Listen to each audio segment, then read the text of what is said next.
விஜய்க்கு ஆதரவாக விழுந்த வாக்குகளை விட இங்கே வெளியிலிருந்து தூண்டப்பட்டவர்கள் இருக்காங்கல்ல, நான் ஏன் அந்த பையனுக்கு சப்போர்ட்டாக இருக்கும்? அந்த கோவம் தான் வந்து இப்போ காங்கிரஸ் வந்து ஆதரவு தெரிவிச்சிருக்காங்க. இப்போ தேவைப்படுவது 6 சீட் தான். இந்த 6 சீட்டையும் அவர் எங்கிருந்து பெறப்போகிறாருங்கிறது முக்கியமான கேள்வியாக இருக்குது. நட்பா அல்லது பதவியா அப்படின்னா எல்லாருமே பதவிக்காக தானே ஓடிட்டு இருக்காங்க கட்சியில். எல்லாருமே வெறும் நட்பு மட்டும் போதும்னா சீட்டை வேண்டான்ட்டு உட்காந்து சாமரத்தை வீசிட்டு இருக்கலாமே. விஜய்னு ஒருத்தர் நேற்று வந்தவர் இன்னைக்கு வந்து அங்கே உட்காந்துட்டாரேங்கிற அந்த ஆத்திரமும் ஒரு கவலையும் முன்னாள் முதல்வர் அந்த கூட்டத்தை பார்த்துட்டு அவர் கண்ணீர் வடிக்கிறது. மாற்றுங்கிறது வந்து ஏமாற்ற தேடி போகிறது இல்லை. மாற்றுங்கிறது மாற்றா இருக்கும். விஜய் மாதிரி இன்னொரு 500 வருஷம் ஆனாலும் நாம் தமிழர் கட்சி வெல்லாது. இப்போ உதயநிதி விசஸ் விஜய் இது எப்படி இருக்கும்? அப்படி ஒரு களம் இங்கே வரணுங்க. ஏன்னா இது இளைஞர்களுடைய காலம். அவங்களுடைய விஷன் வந்து எப்பவுமே பிரைட்டாக இருக்கும். அவர் வந்து அவருக்கு ஒன்றும் தெரியாது, அவர் ஈஸியாக ஏமாத்திடலாம், எதுவுமே தெரியாத ஒரு தற்கொலை கூட்டம் அப்படின்னு நினச்சிட்டு இருக்காங்க. ஜெயலலிதா அம்மா வந்து எப்படி ஒரு கையில் சாட்டையை எடுத்து அப்படி ஒரு ஸ்ட்ராங்கான ஆட்சியை பண்ணாங்களோ, ஊழலற்ற ஒரு ஜெயலலிதா ஆட்சி நடக்கும். AI பற்றிய பயம் இனி வேண்டாம். சிக்கலான டெக்னாலஜியை சாமானிய தமிழனுக்கும் புரிய வைக்கிறது உன் AI அறிந்தால் புத்தகம். விவசாயம் முதல் வியாபாரம் வரை AI உங்கள் முன்னேற்றத்திற்கான ஏணியாக மாற்று. இன்றைய வாசியுங்கள் உன் AI அறிந்தால். பிரைம் 9 தமிழ் நேயர்களுக்கு வணக்கம். இன்றைய நேர்காணலில் திரை விமர்சகர் திரு அந்தரன் அவர்கள். வணக்கம் சார். வணக்கம். பல விமர்சனங்களுக்கு அப்புறம் தாவக்காவோட வெற்றி எப்படி சார் பார்க்குறீங்க? அதான் நீங்களே சொல்லிட்டீங்கல்ல, பல விமர்சனங்களுக்கு இடையில் வெற்றி பெற்றார் அப்படின்னு. அப்படி தான் யாருமே அவரை வந்து ஜட்ஜ் பண்ணவே இல்லை. அந்த கட்சி ஆட்சிக்கு வரும்னு யாருமே நம்பலை. ஏதோ ஒரு விசில் அடித்தான் கூட்டம், தற்குறி கூட்டம், எந்த அறிவும் இல்லாத ஒரு கூட்டம், கும்பல் கும்பலாக வருது, கும்பல் கும்பலாக ரசிக்குது, கும்பல் கும்பலாக போயிடும் அப்படின்னு தான் எல்லாருமே கணக்கு போட்டாங்க. ஆனால் அவருடைய ஸ்ட்ராட்டஜி தான் ரொம்ப முக்கியமாக இருந்துச்சு. இதில் அவர் வந்து பெரிய அளவு அவங்கள்ட்ட போய் அரசியலை பேசிலாம் திணிக்கலை, அல்லது அவருக்கு தெரிந்ததை அப்படியே நான் அவங்களுக்கெல்லாம் சொல்லணும் அப்படின்லாம் அவர் நினைக்கவே இல்லை. ரொம்ப சிம்பிளாக ஒரு இன்ஸ்டாகிராமில் வர்ற ரீல்ஸ் மாதிரி ஒரு 1.5 நிமிஷம், 2 நிமிஷம், 3 நிமிஷம் அவர் அதிகபட்சமாக பேசினது இந்த மாநாட்டில் தான் நினைக்கிறேன். அதற்கப்புறம் போகிற இடங்கள்லாம் அவர் வந்து ஒரு 3-3.5 நிமிஷம் தாண்டி பெருசாக பேசலை. அது வந்து இந்த வழக்கமாக நம்ம இங்கே ஒரு அரசியலை பார்க்குறோம், நிறைய கருத்துக்களை முன் வைப்பாங்க, அதை பற்றி ஒரு பெரிய விவாதமெல்லாம் இங்கே நடக்கும். ஆனால் அவரை பொறுத்தளவுக்கு என்னென்னா, முதல்ல ஓட்டை வாங்கிடுவோம், ஒரு ஆட்சியில் போய் உட்காந்துருவோம், அதற்கப்புறம் இவங்களுக்கு நம்ம வந்து எப்படி ஒரு சரியான அரசியலை கொடுக்கணுமோ அப்புறம் கொடுத்துக்கலாம்னு நினச்சிருப்பார் போல இருக்குது. ஏன்னா அதனால தான் வந்து அவர் ரொம்ப டீப்பாலாம் எதை பற்றியுமே அவர் பேசவே இல்லை. ரொம்ப சிம்பிளாக அழகாக மேலோட்டமாக போய் அவ்வளவு சீக்கிரம் ஒரு ஆட்சியை பிடிச்சிட்டாரு. அந்த அசாமில் ஒரு முறை நடந்துச்சு, மாணவர் அமைப்பெல்லாம் சேர்ந்து அந்த அசாமே வியக்கிற அளவுக்கு ஒரு ஆட்சியை நடத்தினாங்க. பிரபலகுமார் முகுந்தான்னு சொல்லிட்டு அந்த ஆரம்பித்து 3-4 மாதத்தில் ஆட்சியை பிடிச்சிட்டாங்க ஒரு கட்சி ஆரம்பிச்சு. ஸோ அந்த மாதிரி வந்து இங்கே தமிழகத்தில் ஒரு 10 நாள் பிரச்சாரத்தில் ஒரு ஆட்சியை பிடிச்சிருக்கிறாரு அப்படின்னா வரலாற்றில் எழுதப்பட வேண்டிய விஷயம் அது. அதான் ஒரு பக்கம் மட்டும் விமர்சனம் வரல, பொதுமக்கள் சிலும் சரி, மூத்த பத்திரிலும் சரி, எல்லாருமே சேர்ந்து ரொம்ப தாக்க ஆரம்பிச்சாங்க. இதெல்லாம் இப்போ பொறுத்துக்கு வந்துட்டு இன்றைக்கி அதை பதிலடியாக கொடுத்துருக்கதா எடுத்துக்கலாமா? இல்லைங்க, மற்றவர்கள் அவரை தரக்குறைவாக பேசுவதை எல்லாருமே கவனிச்சுக்கிட்டு இருந்தாங்க. அது இவங்களுக்கு தெரியல. இப்போ நீங்கள் பல சேனல்களில் உட்காந்து பேசுகிற ஆட்களும் சரி, யூடியூப் சேனலில் உட்கார்ந்து பேசுகிற ஆட்களும் சரி, அந்த எல்லையை தாண்டி பேச ஆரம்பிச்சிட்டாங்க. எப்போவுமே ஒருவரை நீங்கள் அரசியல் ரீதியாக விமர்சிக்கலாம், எனக்கு தனிப்பட்ட வாழ்க்கையை கூட விமர்சிக்கலாம், அதில் ஒன்றும் தப்பு இல்லை, நிறைய பேர் அப்படி பண்ணுறாங்க. பட் ஒரேடியாக வந்து ஒரு பெரிய கட்சியவே பிராண்ட் பண்ணுறது இருக்குல்ல, இது வந்து ஒரு முட்டாள் கூட்டம், இதனால் நாட்டிற்கே பெரிய அவமானம், பிரச்சனையே கிடையாது, இது வந்து இதெல்லாம் நீங்கள் என்கரேஜ் பண்ணவே பண்ணாதீங்க அப்படின்னு உட்காந்து பேசுகிறது இருக்குல்ல. அதில் வந்து ஒவ்வொரு வீட்டிலும் ஒருத்தன் இருக்கான், ஒரு வீட்லேயும் ஒரு 2 பேர் இருக்கான். அவன் என்னப்பா என்னையா தற்கொலைன்னு சொல்கிற, நீ வரட்டும் எலெக்ஷன் வரட்டும்னு வெயிட் பண்ணுறான். ஸோ அதுதான் இன்றைக்கி வந்து ஒரு மிகப்பெரிய வெற்றியாக அவருக்கு மாறி இருக்குது. விஜய்க்கு ஆதரவாக விழுந்த வாக்குகளை விட இங்கே வெளியிலிருந்து தூண்டப்பட்டவர்கள் இருக்காங்கல்ல, இப்போ இவ்வளோ கேவலமாக பேசுகிறீங்க, நான் ஏன் அந்த பையனுக்கு சப்போர்ட்டாக இருக்கும்? அந்த கோவம் தான் வந்து அதுதான் வந்து இவ்வளோ ஓட்டுகளாக அது மாறி இருக்கு. அதை இவங்க மாற்றிக்கணும் முதல்ல. அதாவது கண்மூடித்தனமாக ஒரு பொய்யை சொல்லி, நடக்காத ஒரு விஷயத்தை நடந்ததாக சொல்லி அவர் அசிங்கப்படுத்துறது இருக்குல்ல, இதெல்லாம் மக்கள் பார்த்துட்டே இருக்காங்க. அப்புறம் வந்து ஒரு ஃப்ரீ ஹேண்டாக விடணும். இப்போ ஒரு எலெக்ஷன்னா எல்லா கட்சிக்கும் சமமான வாய்ப்பு கொடுக்கணும். மக்களை சந்திக்கிற விஷயத்தில் ஆகட்டும், எல்லாத்துலேயுமே இவருக்கு மட்டும் ஒரு தனி நெருக்கடியை தொடர்ந்து கொடுத்துட்டே இருந்தாங்க.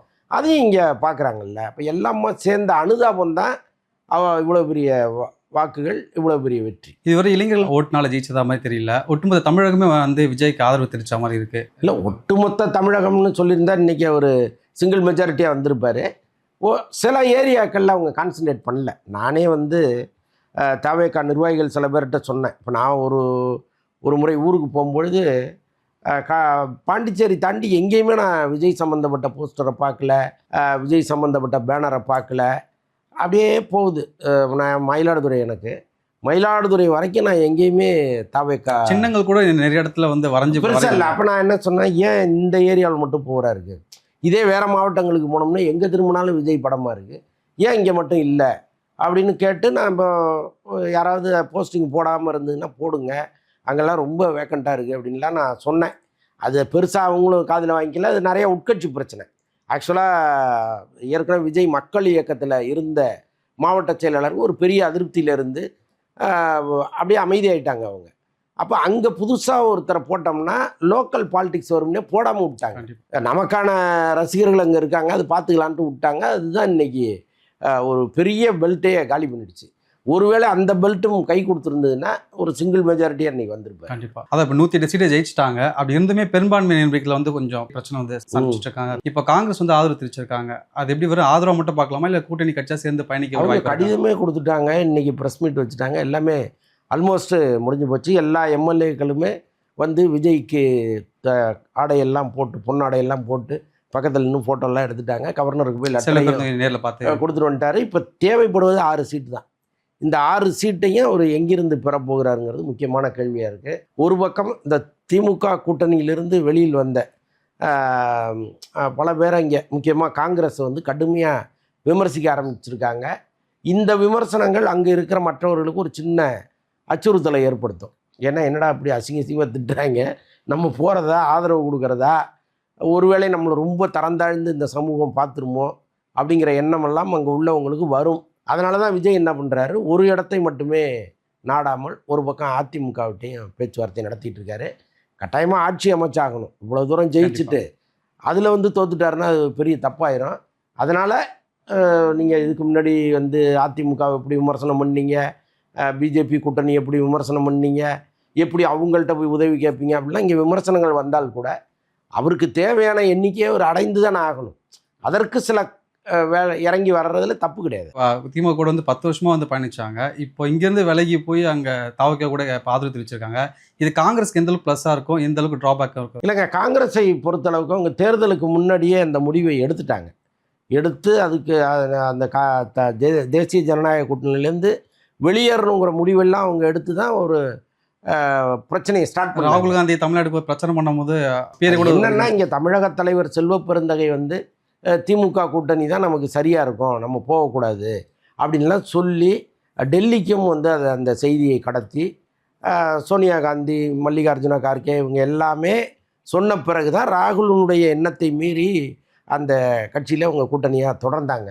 பட் இன்றைக்கி ஆஃப்டர் எலெக்ஷன் வந்து அவங்க நினச்ச சீட்டை அடையலை.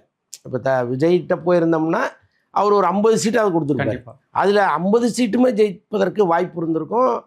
எத்தனையோ வருஷம் ஆச்சு, கிட்டத்தட்ட 20-25 வருஷங்கள் அவங்க வந்து ஏதோ மந்திரி சபைக்குள்ளே வந்து ஆச்சுன்னு சொல்கிறாங்க. ஸோ அப்படி வந்து வந்திருந்தால் கூட நிறைய மந்திரிகளோடு இன்றைக்கி வந்து உட்காந்துருக்கலாம் அவங்க. இன்றைக்கி அதை யோசிச்சு பார்க்குறாங்க. சரி ரைட்டு, நம்ம ஏற்கனவே தேர்தலுக்கு முன்னாடியே ஒரு முடிவு எடுத்தோம், செய்ய முடியல, இன்றைக்கி அந்த முடிவை எடுத்துருவோம் அப்படின்னு சொல்லிட்டு ராகுலின் அறிவுறுத்தலின்படி இங்கே வந்துட்டாங்க இந்த பக்கம். பட்டு துரோகம் பண்ணிட்டாங்க அவங்க அப்படின்லாம் பல விமர்சனங்கள் இருக்குது. ஒன்றுமே செய்ய முடியாது. அரசியலுங்கிறதே துரோகம் தானே. நீங்கள் வந்து வாழ்நாள் முழுக்க ஒருத்தரோடு இன்னொருத்தர் ட்ராவல் பண்ணவே முடியாது. எங்கேயாவது ஒரு இடத்துல அது உடையும். அப்படி தான் இது உடஞ்சிருக்கு. இதை தொடர்ந்து வந்து கம்யூனிஸ்ட் கட்சி மற்றும் விசிகே கிட்டும் கேட்டிருக்காங்க. தாவக சைட்லேருந்து பதவியேற்க போகிறதா சொல்லிட்டாங்க. ஆனால் விசிகே சைட்லையும் வந்து கம்யூனிஸ்ட் சைட்லையும் வந்துட்டு முக்கிய நிர்வாகத்தை நாங்கள் வந்து ஆலோசனை செஞ்சுட்டு தான் சொல்லுவோம்னு சொல்லிட்டு 8ஆம் தேதி குறிப்பிடுறாங்க. அந்த சவாலை ஈஸியாக முறியடிச்சிடுவாங்க. இங்கே எல்லாத்துக்கும் ஒரு விலை இருக்குது. நீங்கள் வந்து இதுவரைக்கும் மந்திரி பதவி பெறாதவர்கள் வாங்க தர்றேன், நல்ல போர்ட்ஃபோலியோ தர்றேன்னா அந்த வாய்ப்பை எப்படி மிஸ் பண்ணுவாங்க? நட்பா அல்லது பதவியா அப்படின்னா எல்லாருமே பதவிக்காக தானே ஓடிட்டுருக்காங்க கட்சியில். எல்லாருமே வெறும் நட்பு மட்டும் போதும்னா சீட்டே வேண்டான்ட்டு உட்காந்து சாமரத்தை வீசிக்கிட்டு இருக்கலாமே. ஏன் சீட்டு கேட்குறாங்க? அதிகாரம் கைக்கு வரணுங்கிறதுக்காக தானே சீட்டு கேட்குறாங்க. அப்போது சரி எது தவறுன்னா அவங்களுக்குள்ள அலசி ஆராய்ந்து எப்படியும் உள்ளே வந்துடுவாங்கங்கிறது தான் என்னுடைய நம்பிக்கையாக இருக்குது. ஒருவேளை அது வந்து நடக்கலை அப்படின்னா அதிமுக தயாராக இருக்குது. இப்போ அவங்க வந்து தானாகவே முன் வந்து ஆதரவு கொடுக்கறதுக்கெல்லாம் ரெடியாக இருக்காங்க. அது குறித்த பேச்சுவார்த்தையெல்லாம் போயிட்டுருக்கு. அதனால் இவங்க வரலைன்னா கட்டாயமாக அதிமுக வரும். ஆனால் காங்கிரஸ் வந்துட்டு நிபந்தனை நியமிச்சிருக்காங்களா இது மாதிரி நீங்கள் வந்து அவங்க இல்லைங்க, கூட்டணி வைக்கக்கூடாது. நிபந்தனை என்ன நிபந்தனை வேணாலும் விதிக்கட்டும். ஆட்சி அமைக்கணும்ல, அதுக்காக நாங்கள் கிடைத்த வாய்ப்பை வேண்டான்ட்டு போக முடியுமா என்ன? அப்படி கிடையாது. இல்லை, ஒன்று அவங்க வரணும், அதற்கு ஒரு தயாராக இருக்கார். நீங்கள் வந்து திமுக கூட்டணியிலிருந்து விடுதலை சிறுத்தைகளோ அல்லது வந்து இடதுசாரிகளோ வந்தால் போதுங்கிற முடிவில் தான் விஜய் இருக்கார். அவங்க வரலைன்னா வேறு என்ன பண்ண முடியும்? அது காங்கிரஸ் தான் சொல்லணும். வேறு ஆப்ஷன் இல்லை. இப்போ விசிக போக வாய்ப்பு இருக்குன்னு நினைக்கிறீங்களா? அவருக்கும் அந்த எண்ணம்லாம் இருக்குது. பட் என்னென்னா முதல்வர் அவர் ஜெயிச்சிருந்தா கூட பரவாயில்ல, கண்டிப்பாக அவர் தோற்று போன இந்த நேரத்தில் நீங்கள் அவருக்கு மேலும் ஒரு சுமையை கொடுக்கறது சரியான்னு அவங்க பார்க்குறாங்க. ஏன்னா அவங்களுடைய நட்புங்கிறது அரசியலை தாண்டி தான் இருக்குது. பல வருஷங்களா, பல வருடங்கள் தொடர்ந்து இந்த கூட்டணி இருந்திருக்கு, ஒரு நட்பு இருந்திருக்கு. அப்போ அவ்வளோ பெரியவரை நம்ம வந்து மனக்காயப்படுறதுக்காதா அப்படின்லாம் யோசிப்பாங்க.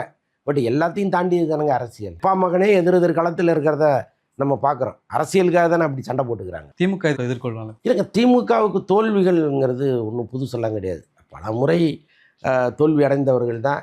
இங்கே இருவர் படத்தில் ஒரு காட்சி ஒன்று வச்சுருப்பாங்க. அது கலைஞர் எம்ஜிஆர் கதை தான் அது. அதில் வந்து கலைஞர் கனிமொழியோட விளையாண்டுட்டு இருப்பார், பிரகாஷ்ராஜ் கேரக்டர்.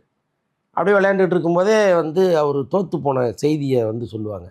ஐயா, நாம் வந்து ஆட்சி இழந்துட்டோம் அப்படின்னோடனே ஆட்சி கலைச்சிட்டாங்க, டெல்லி வந்து ஆட்சியை கலைச்சிரும். இப்போ கலைச்சிட்டாங்கன்னு ஒரு தகவலை சொன்னோடனே அப்படி பார்ப்பார்.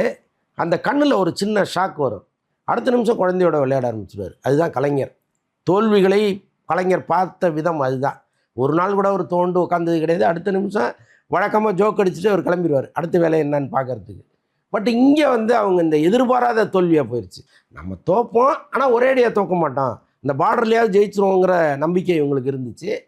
அது வந்து ஒரேடியாக தோற்று, அதுவும் விஜய் ஜெயிக்கவே மாட்டாருன்னு அவங்க நினச்சிக்கிட்டு இருந்த இடத்துல அவரே ஜெயிச்சு வர்றதை வந்து இவங்களால் தாங்கிக்க முடியல. ஒருவேளை ஏடிஎம்கே வந்தால் கூட இவ்வளோ பெரிய சோகம் வந்து அவங்கள அப்பி இருக்காது.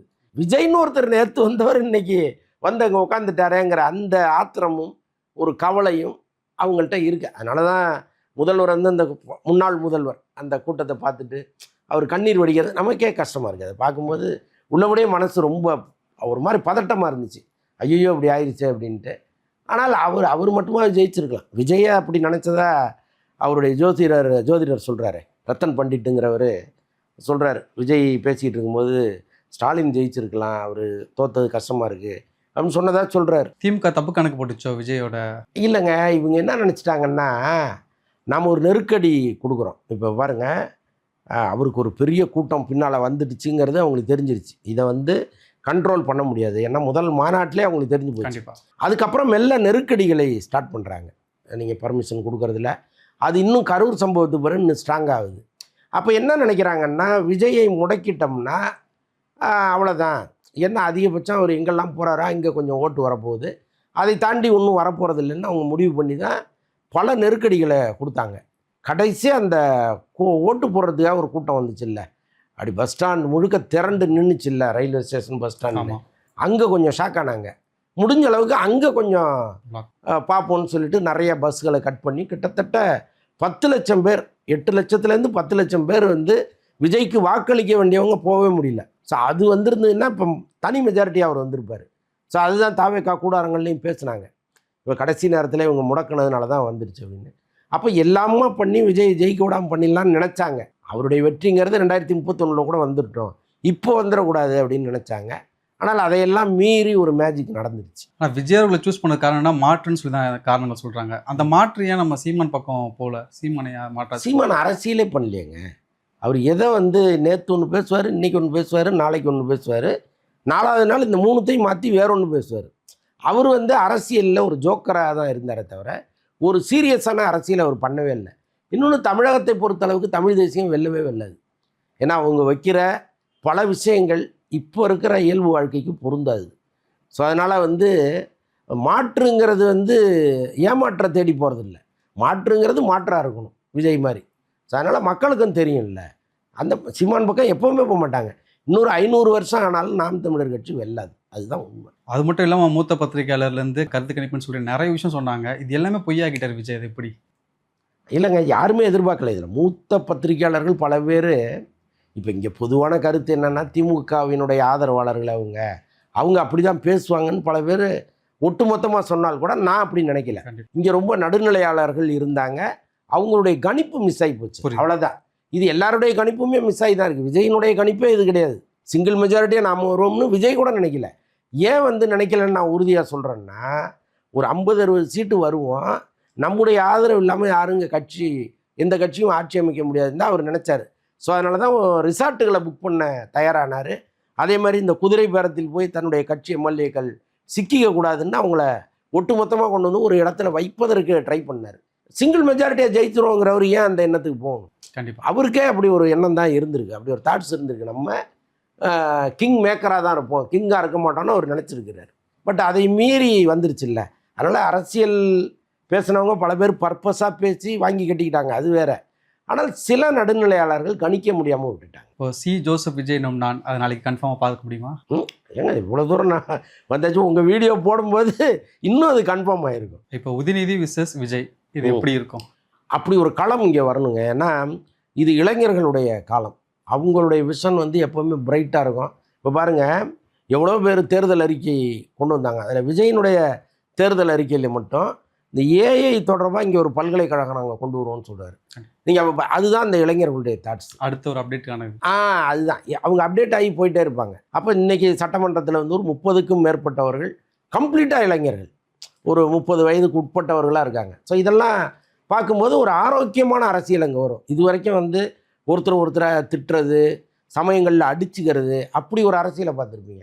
இந்த பக்கம் உதயநிதி, இந்த பக்கம் விஜய், 2 பேருமே யங்ஸ்டர்ஸு, 2 பேருமே டெக்னாலஜியை விரும்புகிறவர்கள். கண்டிப்பாக இப்போ இந்த 2 பேருமே ஒரு ஆரோக்கியமான விவாதமோ ஒரு ஆரோக்கியமான செயலையும் முன்னெடுக்கும் போது தமிழகம் இன்னும் வளரும்.